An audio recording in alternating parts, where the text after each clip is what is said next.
and you haven't shared what you see and you haven't shared your knowledge And that's because it feels like it doesn't matter.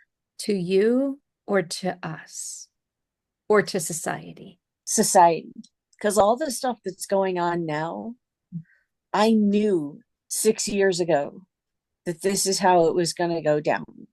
And I feel like I did put that out there and that it was just, Well, one of the things that Kim has learned is that being out there and saying these things over and over is what causes traction. Putting it out there once or putting it out there for a little while and then going silent isn't what creates a movement.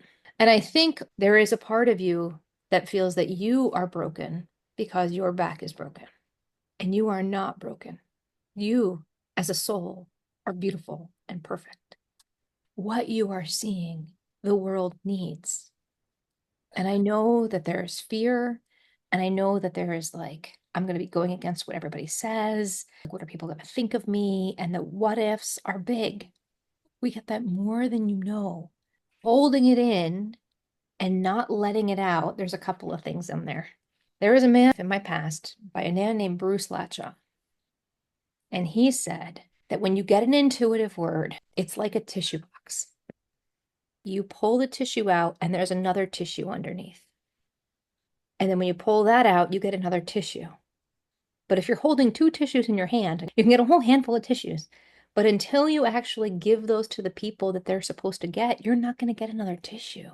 And I feel like that's the case with you. You've gotten insight over insight, and your guides are like, share, share, share, share. And you're like, no, but, or I'm scared, or I'm fearful, or I have a broken back. Why would they listen to me? I'm broken. Why would they listen to me?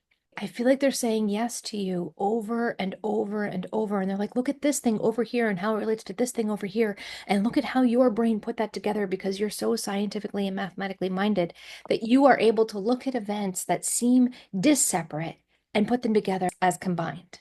And they show that to you. And then they say, what are you going to do with that? And I feel like they've given you insight on what to do with it a couple of times. And like that tissue box with the tissue sitting out front, they're like, take it out. Once you take it out, we'll open the door another way. But if you're not willing to take that tissue out of the box, we're just going to sit here.